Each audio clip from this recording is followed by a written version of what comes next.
Good afternoon, everybody, and welcome to another edition of the RotoBaller Radio Fantasy Baseball Waiver Wire Series. I'm your host, Anthony Aniano. Happy to be with you here as we take a look at the waiver wire beginning week 19 of your fantasy baseball season, Monday, August 2nd. All right, everybody, don't forget to head over to rotoballer.com and check out everything we have there, the main page, the premium package, the expert chats. You name it, rotoballer.com is the place to be. Whether fantasy baseball down the home stretch or fantasy football as you prepare for your season, basketball, MMA, esports, PGA, NASCAR, or sports betting, rotoballer.com has it for you. Whether you play DFS season long, both, okay, sign up for our premium packages using the promotional code ACES, letting them know Anthony sent you, and save yourself quite a bit of money. And guys, don't forget, weekly fantasy baseball is here. If you love the strategy of season-long fantasy sports, live for the short-term gratification of DFS, then be sure to try out our weekly fantasy baseball contests on Owner's Box. Head over to rotoballer.com/box and sign up today. Our friends at Owner's Box are hooking you up. All new users get up to a $500 deposit match bonus and a free RotoBaller Premium Pass $99 value. We'll be hosting weekly free roll contests on Owner's Box as well, which are free to enter with lots of awesome prizes to the winners. Head on over to rotoballer.com/box for all the details and sign up today. All right, guys, trade deadline is come and go. One of the most memorable trade deadlines I've ever encountered. Okay, players going all over the place.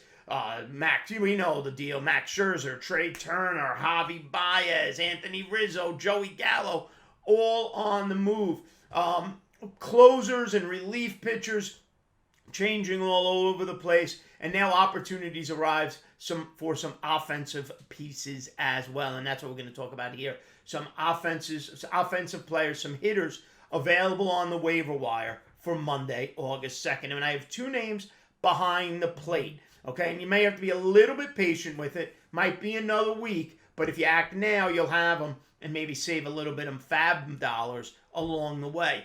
First is Travis d'Arnaud of the Atlanta Braves. He's begun a rehab assignment after having that thumb surgery, and he's only 28% rostered on Yahoo. Now, before he got hurt, it's a small sample, 220, 2 homers, 11 RBIs, but this is a guy who hit 16 home runs in 2019 full season with the Tampa Bay Rays, and then last season with Atlanta was hit 321, 9 homers, 34 RBIs in the shortened season for Atlanta. Okay, he's expected back early August, which we're here. It is early August, right? So at any moment now he could be activated, brought back up, and will immediately reassume his starting catcher job for the Atlanta Braves, who are all in, whereas the Mets are floundering. Atlanta's making that run to try to stay in contention in the National League East. Second catcher who's out there right now, and he was the big piece, or one of the two big pieces in the Max Scherzer Trey Turner trade, and that's Keibert Ruiz, now of the Washington Nationals. The Nationals traded Yan Gomes. He's out west. He's in Oakland now. Okay, so Ruiz, although not immediately brought up to the main roster, be aware of that. Okay, he was the number 2 overall prospect for the Dodgers. The Dodgers gave up for Scherzer and Trey Turner their top 2 prospects, Josiah Gray, who we'll talk about in the pitching video, and Keibert Ruiz. Okay, only 8% rostered on Yahoo. So if you have a catcher who's been less than stellar, you've been streaming, and now you have a spot on your roster where maybe you can add a second catcher for a week or two and wait for Ruiz to get promoted. Once he's promoted, he's the catcher for the Washington Nationals down the stretch. In AAA this year, hitting .311, 16 homers, 45 RBIs, 39 runs scored, with a .381 on-base percentage. Not there at Washington yet. He's coming. Grab him now. He's going to be probably the top added catcher off the waiver wire because there's really no reason for the Washington Nationals to keep him in the minor leagues for very long. Like we said, only 8% rostered on Yahoo. All right, let's shift to some corner infielders, some interesting names there, some veterans, guys who have been around. Rowdy Tellez of the Milwaukee Brewers, The Brewers did not add a first baseman at the trade deadline, which means Tellez, who's been in the strong side of a platoon, will continue to be the first baseman for the Milwaukee Brewers at this point. Over the last 14 days, he's hitting .412 with 4 homers, 12 RBIs, and 9 runs scored. Only 13% rostered right now on Yahoo for the season. On the season, 8 homers, .243 batting average. Started the year with Toronto, struggled. Milwaukee picked him up. Now, over this hot stretch, he's been batting 4th or 5th for the Brewers. Okay, and don't forget, Tellez was a guy in 2019 who did hit 21 home runs for Toronto. He's not going anywhere. Right now, as long as he's hot, he'll be playing first base for the Brewers since they didn't make a move for a first baseman like a lot of people thought they would. Yandy Diaz of the Tampa Bay Rays. First base, third base, obviously then corner, infield eligible. 6% rostered on Yahoo sites. 325 over the last 14 days. 3 homers, 7 RBIs, 9 runs scored, hitting 3rd or 4th for the Tampa Bay Rays. He's up to 260 for the season. Now, if you have him in an OBP league, you're thriving right now. In an on-base percentage league, he's got a 373 on-base percentage, a 746 OPS on the season, on-base plus slugging, 45 runs scored, 37 RBIs, and 7 home runs, batting around the middle of that Tampa Bay lineup. So a couple of corner infielders there. Now, another player traded and now given an opportunity to play every day, Abraham Toro, former of Houston, went in the Kendall Graveman trade to Seattle. Third base eligible, playing second base right now for the Seattle Mariners with Kyle Seager over there at third. He is 5 for 10 so far since becoming a Seattle Mariner, hitting .500, a bunch of extra base hits. Over his last 14 days, which includes the tail end of his Astros stint, 281, 5 homers, 8 RBIs, 7 runs scored. Corner infield eligible right now, should gain second base and thus middle infield eligibility as well over the next week or two, depending on your league settings. On the season, 235, 8 homers, 24 RBIs, does have 4 stolen bases, so does have the ability to run. Toro going to play every day for Seattle down the stretch. Great opportunity for him. Okay, an interesting ad, only 11% rostered on Yahoo.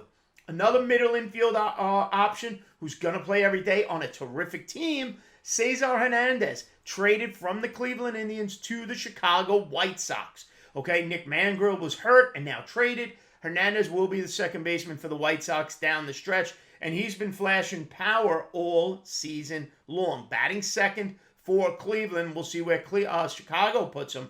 But 30% rostered on Yahoo. Tough to have 18 home runs from a middle infielder at only 30% rostered, but that's what we have with Cesar Hernandez. Over the last 14 days, hitting .311, 3 homers, 9 RBIs, 8 runs scored.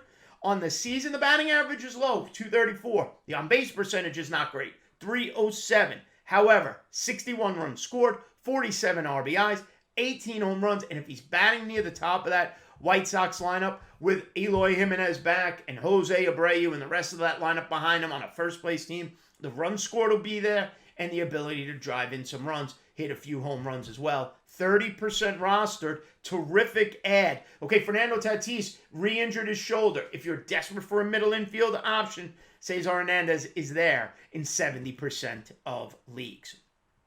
Looking for outfield help, going back to Milwaukee, Tyrone Taylor of the Milwaukee Brewers on the right side of a lefty-righty platoon. Okay, he has played in 6 of the last 7 days, platooning with Jackie Bradley Jr., who hasn't hit at all. Okay, Taylor only 8% rostered, yet basically playing every day for the Brewers right now. Over the last 14 days, he's hitting .441, 2 homers, 10 RBIs, 11 runs scored, batting in that 5, 6, 7 spot for the Brewers each and every day. On the season, batting average is up to .269. On base percentage is .351. 9 homers, 34 RBIs, 27 runs scored. Need a little speed, he's giving it to you as well with 5 stolen bases. an 842 OPS, the highest OPS of anybody I've mentioned here today. Okay, he's a terrific outfield ad right now. Jackie Bradley Jr. just doesn't hit. It's turned into a platoon, but he's on the correct side of that platoon. He's been in the lineup 6 of the last 7 days. Myles Straw, Houston sends him to Cleveland, and he's the stolen base ad of the week. He's up to 17 stolen bases on the season. Will play every day now in Cleveland. He's got 4 stolen bases over his last 14 days, 35% rostered on Yahoo. Okay, now over the last 14 days, he's only hitting .212. 3 RBIs, 4 runs scored, but 4 stolen bases. On the season, though, .262 with a .339 on-base percentage, and like we said, 17 stolen bases. He's kind of a one-trick pony. Give you some runs scored here and there, but if you're looking at that category down the stretch, it's August. We got 2 months till we cross the finish line. 17 stolen bases, given the opportunity to run now with Cleveland. Now, you say, what did Houston do? They traded their starting center fielder. Who takes over? Jake Meyers, right now down in AAA, another young player who Houston can be promoting at any moment and could be an interesting ad when he takes over in center field for the Astros. 2% rostered. If your league mates aren't paying attention, you'll get him for next to nothing. Okay? However, in AAA this year, he's hitting .343 with a .408 on-base percentage, 16 homers, 51 RBIs, 52 runs scored, and 10 stolen bases. You've got a AAA kid giving you a double-double, potentially taking over in center field because the Astros traded Myles Straw and did not bring another center fielder in. Okay, Jake Meyers, Meyers. He could be the guy down the stretch playing center field for the postseason-bound Houston Astros. Keep an eye on him. See if you can get him, even if you got to sit him for a while until he gets promoted. And finally, my last ad of the week, Kieboom of the Washington Nationals. Okay, the opportunity to play has now arisen. Josh Harrison was traded. Starlin Castro suspended and then will be released. Washington is gone full rebuild. Trey Turner traded. Kieboom going to play third base down the stretch. He was at one time one of their top prospects. In 2019 at AAA, he had .303 with a .409 on base percentage, 16 homers, 79 RBIs. Now, he's struggled a little bit. He's done the AAA Major League, train ride back and forth. Okay, in 2021 at the AAA level, only hitting .236. However, good eye at the plate, only strikes out about 17% of the time, and he's got a .376 on base percentage at the AAA level this year. He's going to be given the opportunity to play. He's a flyer ad down the stretch, only 2% rostered. All right, so Darno Ruiz behind the plate. A couple of young veteran bats in Tellez, Diaz, first base, corner infield. Toro, another corner infielder now for Seattle, should gain middle infield eligibility, along with Cesar Hernandez. And then some outfielders, Tyrone Taylor, Myles Straw, the youngsters, Jake Meyers, and Kieboom, available almost across the board in Yahoo leagues. All right, everybody, give me a follow on Twitter at Aniano Fantasy. And don't forget, head over to rotoballer.com. Check out all the great content there as well. All right, everybody, make sure you watch the Pitcher Waiver Wire show as well. Stay smart, stay safe. We'll see you next time. Have a good one, folks.